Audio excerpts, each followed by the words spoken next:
ದೇವರು ಪ್ರೀತಿಸುವ ಪ್ರೀತಿಯ ಬಿಗ್ ಜೆ ಟಿ ವಿ ಪ್ರಿಯ ವೀಕ್ಷಕರಿಗೆ ನಮ್ಮ ಕರ್ತನಾದ ಯೇಸು ಕ್ರಿಸ್ತನ ಹೆಸರಿನಲ್ಲಿ ನಿಮ್ಮನ್ನು ವಂದಿಸಿ ಸ್ವಾಗತ ಬಯಸ್ತಿದ್ದೇವೆ. ಬನ್ನಿರಿ, ಇಂದು ದೇವರ ವಾಕ್ಯವನ್ನು ಯೆಶಾಯನ ಗ್ರಂಥ ದ ಬುಕ್ ಆಫ್ ಐಸಾಯ ಚಾಪ್ಟರ್ 54 ಅಧ್ಯಾಯದಿಂದ ಅಧ್ಯಯನ ಮಾಡಿಕೊಳ್ಳೋಣ. ಯೆಶಾಯ 54 ಅಧ್ಯಾಯದಲ್ಲಿ ದೇವರ 30 ಸಂದೇಶಗಳು, ಚಿಕ್ಕ ಚಿಕ್ಕ ಸಂದೇಶಗಳು ಇರುವಂಥದ್ದನ್ನು ನಾವು ಗಮನಿಸ್ಬೋದು. ತಂದೆ ದೇವರು ಈ 30 ಸಂದೇಶಗಳನ್ನು ಇದರಲ್ಲಿರುವಂಥ 17 ವಚನಗಳಲ್ಲಿ ಕೊಡುವಂಥದ್ದನ್ನು ನಾವು ಗಮನಿಸ್ತೇವೆ. ಭಾಳ ತೆರೆದ ಮನಸ್ಸಿನಿಂದ ತಂದೆ ದೇವರು ಮಾತಾಡಿದ್ದಾರೆ, ಮುಚ್ಚುಮರೆ ಇಲ್ಲದೆ ಮಾತಾಡಿದ್ದಾರೆ. ಯಾಕೆ ಅವರಿಗೆ ಮುಚ್ಚುಮರೆ?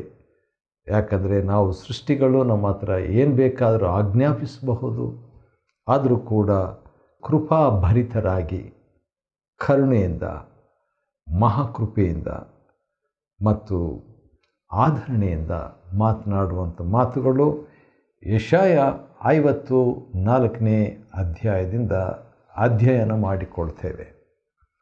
ಮೊಟ್ಟ ಮೊದಲನೇದಾಗಿ 54 ಅಧ್ಯಾಯದ 1ನೇ ವಚನದಲ್ಲಿ ಆತನ ಸಂದೇಶ ಏನಂದರೆ ಒಂದು ಸಕಾರಾತ್ಮಕವಾದ ಸಂದೇಶವಾಗಿ ಪ್ರಾರಂಭವಾಗ್ತೈತೆ. ಅದೇನಂತ ಹೇಳಿದರೆ ಹರ್ಷಧ್ವನಿಗೈ ಅಂತೆ ದೇವರು ಮಾತಾಡ್ತಾರೆ. ಯಾಕೆ, ಯಾರಿಗೆ ಅಂತ ಹೇಳಿಬಿಟ್ಟು ನೋಡುವಾಗ ಬಂಜೆಗೆ ಹರ್ಷಧ್ವನಿ. ಬಂಜೆಗೆ ಮಕ್ಕಳಿದ್ರೇ ಸಂತೋಷ, ಆದರೆ ಬಂಜೆಗೆ ದೇವರು ಹೇಳುವಂಥ ಮಾತಿನಲ್ಲಿ ನೋಡುವಾಗ ಪ್ರಸವ ವೇದನೆಯನ್ನು ಅನುಭವಿಸದವಳೇ ಆನಂದ ಸ್ವರವೆತ್ತು. ಹಾಗಾದರೆ ಬಂಜೆಯವರಿಗೂ ದೇವರು ಉದ್ದೇಶ ಇಟ್ಟಿದ್ದಾನೆ, ಅವ್ರಿಗೊಂದು ಅದ್ಭುತ ಮಾಡ್ತಾನೆ. ಅದು ದೊಡ್ಡ ಅದ್ಭುತ. ಹೌದು, ಹೆಚ್ಚು ಮಕ್ಕಳಿರುವಂಥ ಒಂದು ಅದ್ಭುತ ದೇವರು ಕೊಡ್ತಾನೆ. ಇದು ಮೊದಲನೇ ಸಂದೇಶ. ಈ ಒಂದು ಕಾರಣದಿಂದ ನಿನ್ನ ಗುಡಾರವನ್ನು ವಿಸ್ತರಿಸು ಎಂಬುದಾಗಿ ದೇವರು ಹೇಳ್ತಾನೆ. ಮತ್ತು ಎರಡನೇ ಸಂದೇಶವನ್ನು ನಾವು ನೋಡುವಾಗ ಸೃಷ್ಟಿಕರ್ತನೇ ನಿನ್ನ ಪತಿ ಎಂಬುದಾಗಿ ದೇವರು ಹೇಳುವಂಥದ್ದು. ಸೃಷ್ಟಿಗಳು ನಾವು ಆತನ ಪತ್ನಿ, ಸೃಷ್ಟಿಕರ್ತನು ನಮ್ಮ ಪತಿ, ನಮ್ಮ ಶಿರಸ್ಸು, ನಮ್ಮ ನಾಯಕ, ನಮ್ಮನ್ನು ರೂಪಿಸಿದಾತನು. ಇದು ಎರಡನೇ ಸಂದೇಶ ದೇವರು ಕೊಟ್ಟಿರುವಂಥದ್ದು. ಮತ್ತು ತನ್ನ ಹೆಸರಿನ ಬಗ್ಗೆ 3ನೇ ಸಂದೇಶ 5ನೇ ವಚನದಲ್ಲಿದೆ. ಅದೇನಂತ ಹೇಳಿದರೆ ಸೇನಾಧೀಶ್ವರನಾದ ಯೆಹೋವ, ನನ್ನ ಹತ್ರ ಸೈನ್ಯ ಇದೆ. ಮತ್ತು ಅದೇ ಸಂದರ್ಭದಲ್ಲಿ ನಾನು ಯೆಹೋವ ಎಂಬುದಾಗಿ ದೇವರು ಹೇಳುವಾಗ ಸದಾ ಇರುವಾತನು, ಸದಾ ಸೈನ್ಯವನ್ನು ಹೊಂದಿರುವಾತನು, ಅಥವಾ ಎಂಥವನಾಗಿರುವನು ಅಂಥವನಾಗಿಯೇ ಇರುವನು, ಎಂಥವನಾಗಿರುವೆನು ಅಂಥವನಾಗಿರುವೆನು ಎಂಬಾತನು. ಆದ ಕಾರಣ ಆತನ ಸೈನ್ಯದ ಬಗ್ಗೆ ನಾವು ನೋಡ್ತೀವಿ. ಅಷ್ಟೇ ಅಲ್ಲದೆ ಆತನು 5ನೇ ವಚನದಲ್ಲಿ ನೋಡುವಾಗ ಇಸ್ರಾಯೇಲಿನ ಸದಮಲ ಸ್ವಾಮಿ, ಪವಿತ್ರವಾದ ಆತನು, ಪವಿತ್ರನು. 5ನೇದು ದೇವರು ನಿನ್ನ ನ್ಯಾಯಸ್ಥಾಪಕನಾಗಿದ್ದೇನೆ ಎಂಬುದಾಗಿ ಹೇಳುವಾತನಾಗಿದ್ದೇನೆ. ಇದು 5ನೇ ಸಂದೇಶ. ಚಿಕ್ಕ ಚಿಕ್ಕ ಸಂದೇಶಗಳು, 30 ಸಂದೇಶಗಳು ದೇವರು ಕೊಡುವಾಗ ಆತನು ನ್ಯಾಯಸ್ಥಾಪಕನಾಗಿದ್ದಾನೆ. 6ನೇದಾಗಿ ದೊಡ್ಡ ಒಂದು ಸಂಗತಿ ಇದೆ 5ನೇ ವಚನದ ಕೊನೆ ಭಾಗದಲ್ಲಿ. 54 ಅಧ್ಯಾಯ ಯೆಶಾಯನ ಗ್ರಂಥ 5ನೇ ವಚನದ ಕೊನೆ ಭಾಗ. ಅದೇನೆಂದರೆ ಸರ್ವ ಲೋಕದ ದೇವರೆಂಬ ನಾಮಧೇಯವನ್ನು ಹೊಂದಿರುವವನು. ಇನ್ನೊಂದು ಸರಿ, ಸರ್ವ ಲೋಕದ ದೇವರೆಂಬ ನಾಮಧೇಯವನ್ನು ಹೊಂದಿರುವವನು. ಅದರಲ್ಲಿ ಒಂದು ಸಂದೇಶ. ಮತ್ತು 7ನೇದಾಗಿ ನಿನ್ನನ್ನು ಕನಿಕರಿಸುವ ಯೆಹೋವನು. ಹೌದು, ನಾನು ಕನಿಕರಿಸ್ತೇನೆ ಎಂಬ ವರ್ತಮಾನವನ್ನು ಯಾವ ರೀತಿಯಾಗಿ ಬಿಡಲ್ಪಟ್ಟ ಮನನೊಂದ ಹೆಂಡತಿ ಹೇಗಿರ್ತಾರೆ, ಅಥವಾ ತ್ಯಜಿಸಲ್ಪಟ್ಟ ಯೌವನ ಕಾಲದ ಪತ್ನಿ ಎಷ್ಟು ಕಷ್ಟ ಅವರಿಗೆ, ಆ ರೀತಿಯಾಗಿ ನಿಮ್ಮನ್ನು ನೋಡಿ ನಿಮ್ಮನ್ನು ಕನಿಕರಿಸ್ತೇನೆ ಎಂಬುದಾಗಿ ದೇವರು ಹೇಳ್ತಿದ್ದಾರೆ. ಹೌದು, ಹೇಳುವಂಥದ್ದು ಕನಿಕರ ಪಡುವಂಥದ್ದು ಅಷ್ಟೇ ಅಲ್ಲ, 8ನೇದಾಗಿ ಕರೆದಿದ್ದಾನೆ, ಕರೆಯುವಾತನಾಗಿದ್ದಾನೆ, ಮಾತಾಡುವಾತನಾಗಿದ್ದಾನೆ. ಮತ್ತು ಇನ್ನು ಕೆಲವು ಮಾತುಗಳನ್ನು 7ನೇ ವಚನದಲ್ಲಿ, ಕ್ಷಣ ಮಾತ್ರ ನಿನ್ನನ್ನು ಬಿಟ್ಟಿದ್ದೇನೆ. ಹೌದು, ಬಹಳ ಸಂಕ್ಷಿಪ್ತ ಸಮಯ, ವೆರಿ ಶಾರ್ಟ್ ಟೈಮ್, ಕ್ಷಣ ಮಾತ್ರ ಬಿಟ್ಟಿದ್ದೇನೆ ಎಂಬುದಾಗಿ ದೇವರು ಹೇಳಿಬಿಟ್ಟು 9ನೇ ಸಂದೇಶ ಅದು. 10ನೇ ಸಂದೇಶ ಏನಂತ ಹೇಳಿದರೆ, ಮಹಾಕೃಪೆಯಿಂದ ಸೇರಿಸಿಕೊಳ್ಳುವೆನು, ಮಹಾಕೃಪೆಯಿಂದ ಸೇರಿಸಿಕೊಳ್ಳುವೆನು. ಅದು ಆತನ 10ನೇ ಸಂದೇಶವಾಗಿದೆ. ಇನ್ನೂ 20 ಸಂದೇಶಗಳಿದೆ, ಒಟ್ಟು 30 ಸಂದೇಶಗಳು ಯೆಶಾಯ 54ರಲ್ಲಿ ನಾವು ನೋಡ್ಬೋದು. 10 ನಾವು ನೋಡ್ಕೊಂಡಿದ್ದೀವಿ, ಇನ್ನು 20 ನಾವು ನೋಡಿಕೊಳ್ಳೋಣ. 11ನೇ ಸಂದೇಶ ಏನಂದರೆ, ಆತನು ಕ್ಷಣ ಮಾತ್ರ ಮುಖ ಮರೆ ಮಾಡಿಕೊಂಡು, ದೇವರು ಕಾಣಲಿಲ್ಲ, ದೇವರು ಇದ್ದ ಹಾಗೆ ಅನಿಸಲಿಲ್ಲ, ಯಾಕಂದ್ರೆ ದೇವರು ತನ್ನನ್ನು ಮರೆ ಮಾಡಿಕೊಂಡದ್ದಾಗಿ ಹೇಳ್ತಿದ್ದಾರೆ. ಆದರೆ ಅದೇ ಸಂದರ್ಭದಲ್ಲಿ ಕ್ಷಣ ಮಾತ್ರ ಮರೆ ಮಾಡಿದರೂ ಕೂಡ ಏನಾಗ್ತದೆ, ಕಾಂಟ್ರಾಸ್ಟು, ಶಾಶ್ವತ ಕೃಪೆಯಿಂದ ನಿನ್ನನ್ನು ಕರುಣಿಸುವೆನು. ಕ್ಷಣ ಮಾತ್ರ ಶಾಶ್ವತ, ಕ್ಷಣ ಮಾತ್ರ ಮರೆ, ಶಾಶ್ವತವಾದ ಕರುಣೆ. ವಾವ್, ಎಷ್ಟು ಚೆನ್ನಾಗಿದೆ ಅಲ್ವಾ? ಹೌದು, ಆ ರೀತಿಯಾಗಿ ಕರುಣಿಸ್ತೇನೆ ಅಂತ ಹೇಳ್ಬಿಟ್ಟು ವಿಮೋಚಕನಾದ ಯೆಹೋವನು ಹೇಳುವಂಥದ್ದು. ಮತ್ತು 9ನೇ ವಚನದಲ್ಲಿ ಆ ತ್ಯಜಿಸಿದ್ದು, ನಮ್ಮನ್ನು ತ್ಯಜಿಸಿದ್ದು ದೇವರಿಗೆ ಹೇಗೆ ಅನಿಸಿತು ಎಂಬುದಾಗಿ ತನ್ನ ಅನಿಸಿಕೆಯನ್ನು ಕೂಡ 9ನೇ ವಚನದಲ್ಲಿ ದೇವರು ಸ್ಪಷ್ಟಪಡಿಸುವಂಥದ್ದು ಭಾಳ ಆಶ್ಚರ್ಯ ಅನ್ನಿಸ್ತದೆ. ಯಾಕಂತ ಹೇಳಿದ್ರೆ, ನನಗೆ ನೋಹನ, ನಿನ್ನನ್ನು ತ್ಯಜಿಸಿದ್ದು ನನಗೆ ನೋಹನ ಕಾಲದ ಜಲಪ್ರಳಯದಂತಿದೆ. ಹೌದು, ಇಂಥ ಜಲಪ್ರಳಯವು ಭೂಮಿಯನ್ನು ತಿರುಗಿ ಆವರಿಸುವುದಿಲ್ಲವೆಂದು ನಾನು ಹೇಗೆ ಪ್ರಮಾಣ ಮಾಡಿದ್ದೇನೋ ಎಂಬುದಾಗಿ ಹೇಳ್ತಾರೆ. ಹೌದು, ಜಲಪ್ರಳಯ ನೋಹನ ಕಾಲದಲ್ಲಿ ಆಯಿತು, ಆ ರೀತಿಯಾಗಿದೆ, ನಾನು ನಿನ್ನನ್ನು ಬಿಟ್ಟುಬಿಟ್ಟಿದ್ದು ಅಂತ ಹೇಳ್ತಾರೆ ದೇವರು. ಆದರೆ ಪ್ರಮಾಣ ಮಾಡಿದ ಹಾಗೆ ನಾನು ಇನ್ನು ಮೇಲೆ 14ನೇ ಸಂದೇಶ ಏನಂದರೆ, ಇನ್ನು ಮೇಲೆ ನಾನು ನಿನ್ನ ಮೇಲೆ ಇನ್ನು ಕೋಪ ಮಾಡುವುದಿಲ್ಲ. ವಾವ್, ಇದೆಂಥ ದೊಡ್ಡ ಮಾತು. ದೇವರು ನನ್ನ ಮೇಲೆ ಇನ್ನು ಮುಂದೆ ಕೋಪ ಮಾಡುವುದಿಲ್ಲ ಎಂಬುದಾಗಿ. ಅದು ಆಶ್ಚರ್ಯ. 14ನೇ ಒಂದು ಸಂದೇಶ. 15ನೇ ಸಂದೇಶ ಭಾಳ ಚಿಕ್ಕದಾಗಿದೆ, ಭಾಳ ಚೆನ್ನಾಗಿದೆ, ಕ್ಲುಪ್ತವಾಗಿದೆ, ಶಕ್ತಿಯುತವಾಗಿದೆ. ಅದೇನೆಂದರೆ, ಗದರಿಸುವುದಿಲ್ಲ, ನಿನ್ನ ಮೇಲೆ ಇನ್ನು ಕೋಪ ಮಾಡೋದಿಲ್ಲ, ಗದರಿಸುವುದಿಲ್ಲ ಎಂದು ಈಗ ಪ್ರಮಾಣ ಮಾಡಿದ್ದೇನೆ. ಗದರಿಸೋದಿಲ್ಲ ಅಂತ ಪ್ರಮಾಣ ಮಾಡಿದ್ದೇನೆ. ಇನ್ನೇನು ಬೇಕು? ಆಶ್ಚರ್ಯ ಅಲ್ವಾ? ಎಂಥ ಒಳ್ಳೆಯ ದೇವರು, ಎಷ್ಟು ಒಳ್ಳೆಯ ದೇವರು, ಎಷ್ಟು ಮುದ್ದು ಮಾತುಗಳನ್ನು ಆಡುವ ದೇವರು, ಪುಟ್ಟ ಸಂದೇಶಗಳನ್ನು ಕೊಟ್ಟ ದೇವರು, ನಮಗಾಗಿ ಬದುಕುವ ದೇವರು, ನಮಗಾಗಿ ಮಾತನಾಡಿದ ಎಷ್ಟೊಂದು ಪುಟಗಳು ನಮಗೋಸ್ಕರವಾಗಿ ಮಾತನಾಡಿದ್ದ ದೇವರು, ತನ್ನ ಮಾತುಗಳನ್ನು ನಮಗಾಗಿ ದಾಖಲಾಗಿ ಇಟ್ಟಿರುವ ದೇವರು. ಹೌದು, ಗದರಿಸುವುದಿಲ್ಲ ಅಂತೆ. ಆಮೇಲೆ ನೋಡುವಾಗ ಇನ್ನೊಂದು ಮಾತು ಕೂಡ ಇದೆ, 16ನೇದು, ನನ್ನ ಕೃಪೆಯು ನಿನ್ನನ್ನು ಬಿಟ್ಟು ಹೋಗದು.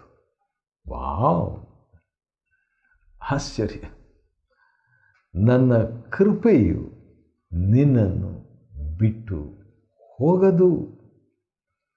ಕೃಪೆ ಬಿಟ್ಟು ಹೋಗೋದಿಲ್ಲ ಎಂಬುದಾಗಿ ಹೇಳ್ತಾರೆ. ಆಶ್ಚರ್ಯ. ಆ ರೀತಿಯಾಗಿ ಹೇಳಿಬಿಟ್ಟು 17ನೇ ಒಂದು ಸಂದೇಶ, ಇನ್ನೂ ಶಕ್ತಿಯುತವಾದಂಥ ಸಂದೇಶ. ಅದೇನೆಂದರೆ, ಸಮಾಧಾನದ ನನ್ನ ಒಪ್ಪಂದವು, ಸಮಾಧಾನದ ನನ್ನ ಒಡಂಬಡಿಕೆ ಕದಲದು. ಬಿಟ್ಟು ಹೋಗೋದು ಅಷ್ಟೇ ಅಲ್ಲ, ಕದಲದು, ಶೇಕ್ ಕೂಡ ಆಗಲ್ಲ. ವಾವ್, ಭಾಳ ಯಾವ ರೀತಿಯಾಗಿ ಪರ್ವತಗಳು ಕದಲೋದಿಲ್ಲ. ಮನೆ ಸ್ವಲ್ಪ ಕದಲ್ಬೋದು ಭೂಕಂಪದಲ್ಲಿ, ಆದರೆ ಪರ್ವತ ಬಿದ್ದೋಯ್ತು ಭೂಕಂಪದಿಂದ ಅಂತ ಭಾಳ ಅಪರೂಪ ಅದು. ಪರ್ವತಗಳು ಕದಲಿದರೂ ಸರಿ, ಕದಲ್ಬೋದು, ಆದರೆ ದೇವರ ಸಮಾಧಾನದ ಒಪ್ಪಂದ ಕದಲದು ಎಂಬುದಾಗಿ ಯಾರು ಹೇಳೋದು? ಎಂದು ನಿನ್ನನ್ನು ಕರುಣಿಸುವ ಯೆಹೋವನನ್ನುತ್ತಾನೆ. ಕರುಣೆ, ಕರುಣೆ. 12ನೇ ವಚನದಲ್ಲಿ ದೇವರು 18ನೇದಾಗಿ ಕೊಡುವಂಥ ಸಂದೇಶ ಭಾಳ ವಿಚಿತ್ರವಾಗಿದೆ. ಅದೇನಂತ ಹೇಳಿದ್ರೆ, ಮನೋಹರ ರತ್ನಗಳಿಂದ ನಿರ್ಮಿಸುವೆನು. ದೇವರು ಈಗ ಸ್ವಲ್ಪ ನೀಲಮಣಿ, ಇಂದ್ರ, ನೀಲಾಂಜನ, ಗಾರೆ, ಮಾಣಿಕ್ಯ, ಪದ್ಮರಾಗ, ಈ ರೀತಿಯಾಗಿ ಲೌಕಿಕವಾಗಿ ನಾವು ಎಷ್ಟೋ ಸರಿ ಮಾತಾಡ್ತಾ ಇರ್ತೀವಿ. ಈಗ ದೇವರು ಅದೇ ಭಾಷೆ, ಯಾಕಂದರೆ ಆತನು ಸೃಷ್ಟಿಕರ್ತನ, ಆತನಿಗೆ ಗೊತ್ತಿವೆಲ್ಲ.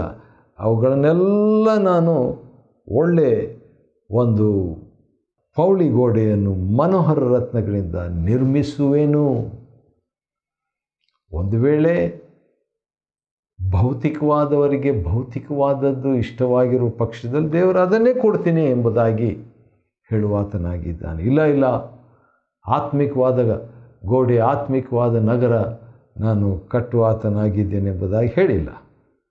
ಸರಿ, ಆಮೇಲೆ ಮುಂದಿನ ತಲೆಮಾರುಗಳ ವಿಷಯದಲ್ಲಿ ಒಂದು ಚಿಕ್ಕ ಸಂದೇಶ. ಅದೇನಂತ ಹೇಳಿದರೆ, 13ನೇ ವಚನ, ಯೆಶಾಯ 54:13, ನಿನ್ನ ಮಕ್ಕಳೆಲ್ಲರೂ ಯೆಹೋವನಿಂದ ಶಿಕ್ಷಿತರಾಗಿರುವರು. ಅಂದರೆ ದೇವರೇ ಟ್ಯೂಷನ್ ತಗೊಳ್ತಾರಂತೆ, ದೇವರೇ ಟೀಚ್ ಮಾಡ್ತಾರಂತೆ ನಮ್ಮ ಮಕ್ಕಳಿಗೆ. ಭಾಳ ದೊಡ್ಡ ಭಾಗ್ಯ ಅಲ್ವಾ? ಸರಿ, ಅನಂತರ ನಾವು ಮುಂದೆ ನೋಡುವಾಗ 19ನೇದು, ಹೌದು ನಿನ್ನ ಮಕ್ಕಳೆಲ್ಲರೂ ಶಿಕ್ಷಿತರಾಗಿರುವರು ಅಂತ ಹೇಳಿಬಿಟ್ಟು 20ನೇ ಸಂದೇಶ ಕೂಡ ಭಾಳ ಚೆನ್ನಾಗಿದೆ. 13ನೇ ವಚನದಲ್ಲಿ ಯೆಶಾಯ 54:13, ಅವರಿಗೆ ಅಧಿಕ ಸುಕ್ಷೇಮವಾಗುವುದು.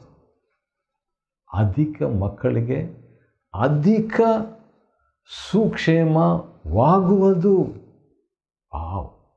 ಅಧಿಕ ಸುಕ್ಷೇಮವಾಗುವುದು.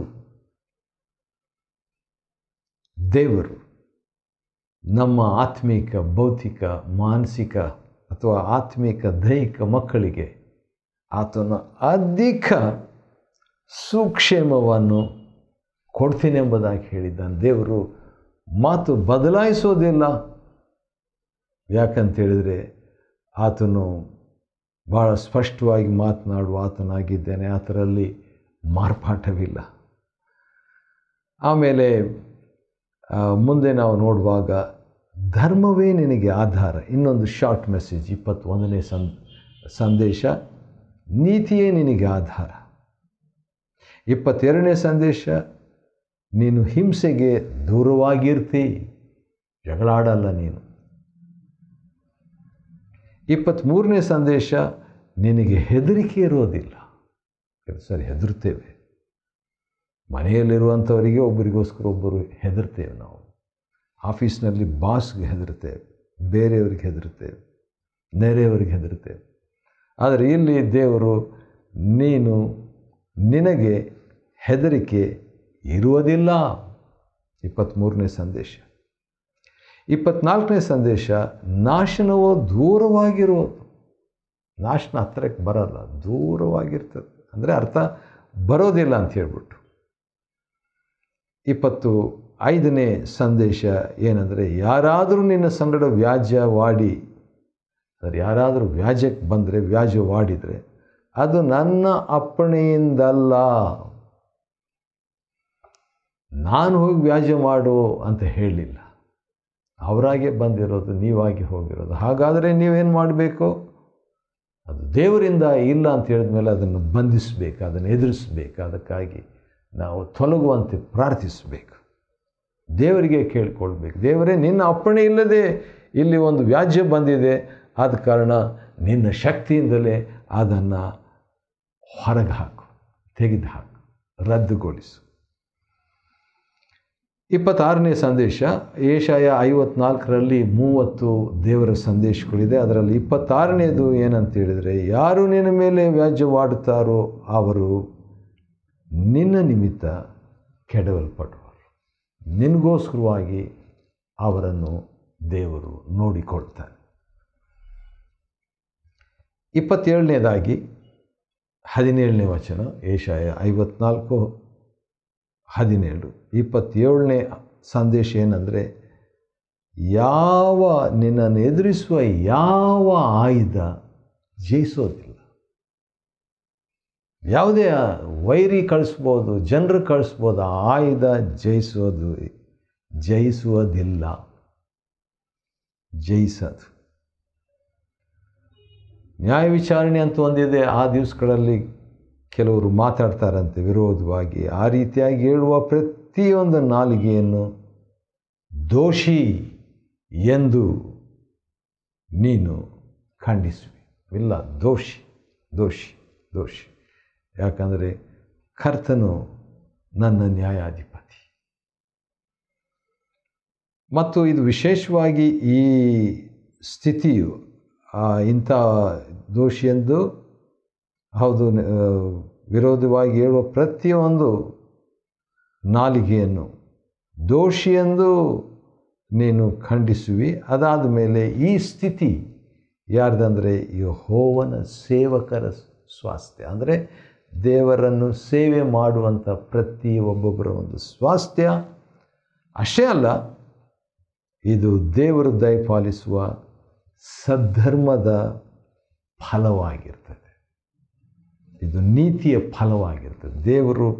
ದೇವರ ಪ್ರಾಪರ್ಟಿ ಏನು, ದೇವರ ಸೇವಕರ ಪ್ರಾಪರ್ಟಿ ಏನಂತೇಳಿದರೆ, ಪ್ರತಿ ನಾಲಿಗೆಯನ್ನು ದೋಷಿ ಅಂತ ಖಂಡಿಸಿಬಿಟ್ಟು ಇಂಥ ಒಂದು ಆ ಸ್ಥಿತಿಯನ್ನು, ಸ್ವಾಸ್ಥ್ಯವನ್ನು ಹೊಂದಿಕೊಳ್ಳುವಂಥದ್ದು